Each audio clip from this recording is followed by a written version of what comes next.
അദ്ദേഹം ഒന്നല്ലോ പറയുന്നത്, പല മാറ്റി എനിക്ക് അദ്ദേഹത്തിന്റെ കാര്യം പറയാം, കാരണം പറയാനാണ് ഒരുപാടുണ്ട് പറയാൻ. എനിക്ക് ഞാൻ അങ്ങനെ വ്യക്തിഹത്യ ചെയ്യുന്നില്ല. അങ്ങനെയല്ല, ഒന്നല്ലോ പറയുന്നത്, പല ഇന്റർവ്യൂ കണ്ടിട്ടുണ്ടല്ലോ. ഒരു ഇന്റർവ്യൂവിൽ ഞാൻ നല്ലതെന്ന് പറഞ്ഞാൽ മറ്റു ഇന്റർവ്യൂ ഞാൻ മോശമാന്ന് പറയും, വേറെ ഇന്റർവ്യൂ ഞാൻ നല്ലതെന്ന് പറയും, അടുത്ത ഇന്റർവ്യൂ മോശമായി. ഇത് തന്നെയാണ്. അവതാരികയുടെ ചോദ്യങ്ങൾക്ക് മുന്നിൽ ആക്രോശിച്ച് സംസാരിക്കുന്നതായിട്ട് കണ്ടു. രേണു എന്തിനാണ് ഇങ്ങനെ ആക്രോശിക്കുന്നത്? എന്താണ് കാര്യം? താജുദ്ദീൻ നിങ്ങളെ സഹായിച്ചു എന്ന് പറഞ്ഞു. അത് ഇപ്പോഴല്ല, നേരത്തെ സഹായിച്ചിട്ടുണ്ടെന്ന് പറഞ്ഞു. നിന്റെ ശ്രുതിയുടെ കടം വീട്ടാൻ താജുദ്ദീൻ മുന്നോട്ട് വന്ന ആളാണ്. ശ്രുതി മരിക്കുന്നതിന് മുമ്പ്, കോവിഡ് കഴിഞ്ഞ ആ സമയത്ത്, ശ്രുതിയുടെ ഭാര്യയായ രേണു രേഷ്മ നീ അറിഞ്ഞു കാണില്ലായിരിക്കും. ചാനലുകാരനോട് പറഞ്ഞു എന്ന് വെച്ചിട്ട് നീ എന്തിനാണ് രേണു ഇങ്ങനെ ചാടിക്കളിക്കുന്നത്? താജ് അവനാരാ, എന്റെ തന്തയാണോ എന്നൊക്കെ ചോദിക്കുന്നുണ്ട്. നിന്റെ തന്തയൊന്നും അല്ലേ താജുദ്ദീൻ, താജുദ്ദീന് മക്കളുണ്ട്. നിന്റെ തന്തയാണോ താജുദ്ദീൻ എന്നുള്ളത് നിന്റെ അമ്മയോടാണ് ചോദിക്കേണ്ടത്. അനാവശ്യ വർത്തമാനങ്ങൾ മാത്രമേ പെൺകുട്ടിയുടെ വായിലുള്ളൂ. താജുദ്ദീന് കിട്ടിയിരിക്കുന്ന ജോലി പഞ്ചായത്തിലാണ് ജോലി എന്നറിയാം. താജുദ്ദീന്റെ ജോലി നിർവഴിക്കുള്ളതല്ല എന്നും അയാളെ പറ്റി ഒരുപാട് മോശം വാക്കുകൾ ഉപയോഗിച്ച്, അസഭ്യ വാക്കുകൾ ഉപയോഗിച്ചു. നീ, താൻ, അയാളാരാ, അവനെന്താ, അവൻ, ഇവൻ, അയാള്, പോകാൻ പറ, ഇതൊക്കെയാണ് രേണുസുധിയുടെ വാക്കുകൾ. ഈ രേണുസുധീനെ ഈ ഇന്റർവ്യൂ നടത്താൻ വേണ്ടി ഓൺലൈൻ മാധ്യമങ്ങൾ നടന്നിട്ടാണ് ഈ രേണുസുധിയെ ഇങ്ങനെ ആക്കി തീർത്തത്. ഓരോ ചാനലിൽ വന്നിരുന്നിട്ട് ഇങ്ങനെ ആക്രോശിച്ച് സംസാരിക്കുമ്പം അതിനു മുമ്പായിട്ട്, ഇന്റർവ്യൂ എടുക്കുന്നതിന് മുമ്പേ നിങ്ങൾക്ക് പറയാനുള്ളത്, നിങ്ങളുടെ ചാനൽ റീച്ച് കിട്ടാൻ വേണ്ടി പേരെടുത്തിട്ടിട്ട് ചോദിക്കുന്നു, ബിഷപ്പിനെ ചോദിക്കുന്നു.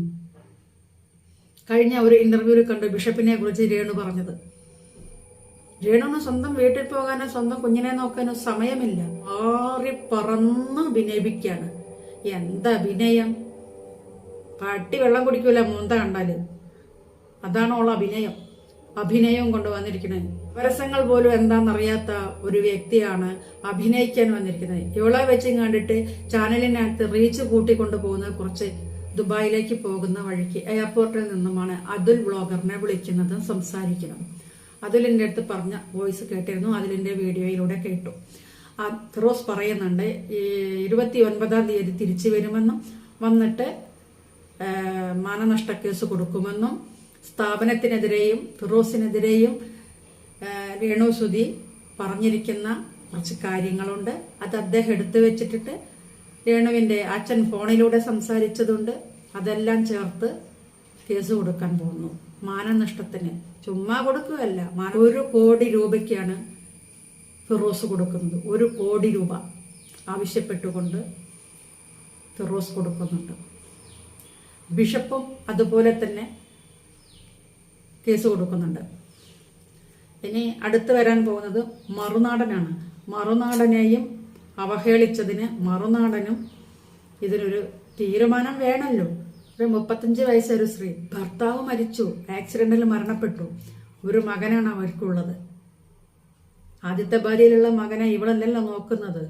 ശ്രുതി ഉള്ളപ്പോ തന്നെ അവളുടെ കൂടെ നിന്ന സമയത്ത് പോലും ആ കിച്ചുവിനെ നേരാവണ്ണം നോക്കിയിട്ടില്ല എന്ന് പല സ്ഥലത്തു നിന്നും കേട്ടിട്ടുണ്ട്. ഈ പുരികവും മുഖവും മുടി മാത്രമാക്കണ്ട, മേലാസകലം അങ്ങോട്ട് കുറച്ച് വെള്ളപൂശിക്കോ പോയി കുത്തിരുന്നിട്ട്. കിട്ടുന്ന പൈസ അതിന് കൊടുക്കാനേ ഉള്ളൂ, പണം അവക്കൊറ്റയ്ക്ക് സൂക്ഷിച്ചു വെക്കാനും കിട്ടില്ല. ശ്രുതിയുടെ അമ്മയ്ക്കും ശ്രുതിയുടെ മൂത്ത മകനും കൊടുത്ത്, ശ്രുതിയുടെ 2ാമത്തെ മകനുണ്ട്, പിന്നെയാണ് രേണുവിന് കൊടുക്കുന്നത്.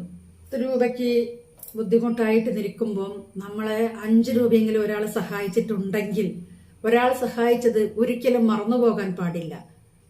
രേണുസുധി എന്ന ആ പെണ്ണ് കാണിച്ചു കൂട്ടുന്ന ഓരോരോ കോപ്രായങ്ങള്, വായി തോന്നിയ അസഭ്യം പറയുന്നത്, ഇത് വീഡിയോ എടുത്തിട്ട് ഓൺലൈൻ മാധ്യമങ്ങള് ഇന്റർവ്യൂ എന്ന പേരിൽ പുറത്തിറക്കിയിട്ട് അവർക്ക് അവരുടെ ചാനലിന് റീച്ചും കൂട്ടി, അതിലേക്ക് കുറെ പൊടിപ്പും തൊങ്ങലും വെച്ച് ഇവരുടെ വകയും കൂടെ കൂട്ടി പരസ്യങ്ങളിട്ട് കാശുണ്ടാക്കുകയാണ് ചെയ്യുന്നത്. അല്ലാണ്ട് രേണുസുധിക്ക് ഒരു 5,000, 10,000, 1000 കൊടുക്കുമായിരിക്കും. അത് കൊടുത്ത് ഇന്റർവ്യൂ എടുത്ത് മില്യൺ കണക്കിന് വ്യൂസ് ആണ് വരുന്നത്. ഇവളുടെ തെറി കേൾക്കാൻ കുറേ ആൾക്കാരുണ്ട്. എന്ത് ചന്തമുണ്ട് വന്നിരിക്കുന്നത് കാണാൻ. മുറിക്കുപ്പായും മുറിപ്പാവാടയും ഇട്ട്, ഒന്നുമില്ലെങ്കിൽ 35 വയസ്സെങ്കിലും ഉണ്ടാവില്ലേ? ആണായില്ലല്ലോ. മുറിയൻ കുപ്പായും മുറിയൻ പാവാടയും എടുത്ത് കാലിന്റെ മുകളിൽ കാലും കയറ്റി വെച്ച് നാട്ടുകാരെ മുഴുവനും ശരീരം പ്രദർശിപ്പിച്ചിങ്ങോട്ട് കാശുണ്ടാക്കാൻ വന്നിരിക്കണം. എന്നിട്ട് മാനം മര്യാദയ്ക്ക് ജീവിക്കുന്ന ഓരോ കുടുംബങ്ങളെ നഷ്ടപ്പെടുത്താനായിട്ട് നടക്കുന്ന അജിദ്ദീനെ പറഞ്ഞു, ഫിറോസിനെ പറഞ്ഞു, ബിഷപ്പിനെ, മറുനാടൻ ഷാജനെ, ഇവരെ എല്ലാരെയും രേഷ്മ പി തങ്കച്ചൻ അസഭ്യം പറഞ്ഞ് ആക്രോശിച്ച് മുന്നിട്ടുകൊണ്ടിരിക്കുകയാണ്. ബിഗ് ബോക്സിൽ പോകുന്നത് നിന്ന് ഇനി ബിഗ് ബോസിലേക്ക് വിളിക്കുമെന്നുള്ള പ്രതീക്ഷ വേണ്ട കേട്ടോ. നീ വിചാരിച്ചു കാണും കുറെ നെഗറ്റീവ് ഉണ്ടാക്കി കഴിഞ്ഞാൽ, ആളുകളുമായിട്ട് ഇങ്ങനെ തർക്കം പിടിച്ചു കഴിഞ്ഞാൽ നിനക്ക് ബിഗ് ബോസിലേക്ക് അങ്ങ് കയറി ചെല്ലാമാണ്. ആ പരിപാടി നിർത്തി.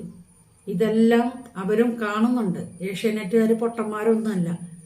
ഇവിടുത്തെ ഓൺലൈൻ മീഡിയക്കാരന്മാരിലെ തന്നെ വലിച്ചു കയറ്റി അവിടെ കൊണ്ടുപോയി നിർത്തിയിട്ട് അവർക്കൊന്നും നേടാനൊന്നുമില്ല. നീ അതിൽ കാല് വെച്ചോ, അതോടുകൂടി അതിന്റെ അവസാനമായിരിക്കും. ബിഗ് ബോസ് കാണുന്നവരുടെ എണ്ണം കുറയും, ബിഗ് ബോസ് കാണാതെയാകും, അവരുടെ റീച്ച് പോകും, അവർക്ക് വരുമാനം കുറയും.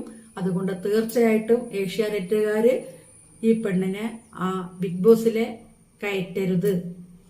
കയറുന്നുണ്ടെങ്കിൽ അതോടെ നമ്മളൊക്കെ സ്റ്റോപ്പ് ചെയ്യും. കാണൂല, കാണാൻ താല്പര്യമില്ല. ഇവളുടെ കോപ്രായം കാണാനല്ല നമ്മൾ ബിഗ് ബോസ് കാണുന്നത്. ഇവളെ കാണാനും താല്പര്യമില്ല. ഇവളെ കാണാനും താല്പര്യമില്ല. ഇവളുടെ ഒരു കോപ്രായങ്ങളും അതിനകത്തു കൂടെ കാണാനും താല്പര്യപ്പെടുന്നില്ല. ഓൺലൈൻ മാധ്യമക്കാർ വിളിച്ചിട്ട് അവൾക്ക് ഇങ്ങനെ കാശ് കൊടുത്തോണ്ടിരിക്കുക. സുധിയുടെ വീട്ടുകാർക്ക്, സുധിയുടെ മൂത്ത മകന് ഒന്നും തന്നെ വെളിയിൽ ഇറങ്ങാൻ പറ്റുന്നില്ല. ആളുകളുടെ ഇടയിൽ നിന്ന് ഇത് തന്നെ സംസാര വിഷയമാണ്.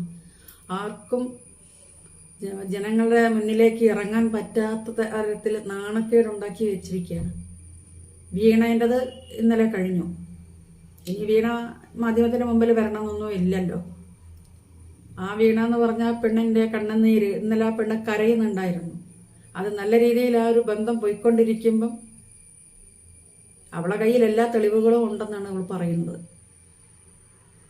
ഇങ്ങനെ ഓരോരുത്തരിൽ നിന്നും ശാപവാക്കുകളും കേട്ട് ഒരു മകനുണ്ടല്ലോ, ആ കുട്ടിക്ക് 5 വയസ്സല്ലേ ആയുള്ളൂ. ആ കുട്ടിക്ക് അമ്മയുടെ അച്ഛൻ പോയി, എന്നാ അമ്മയുടെ സ്നേഹങ്ങളും കിട്ടി ഒന്ന് വളരണ്ടേ. ആ കുഞ്ഞിനെ ഒന്ന് കുളിപ്പിക്കാനോ അതിനെ സ്കൂളിൽ വിടാനോ അതിനൊരു നേരം ഭക്ഷണം വാരി കൊടുക്കാനോ ഒന്നും തന്നെ ഈ പെണ്ണിന് നേരെയില്ല. സീമയും ജയഭാരതി ഷേലിയും ഒക്കെ മാറി നിൽക്കും ഇവളുടെ അഭിനയം കണ്ടിട്ട്.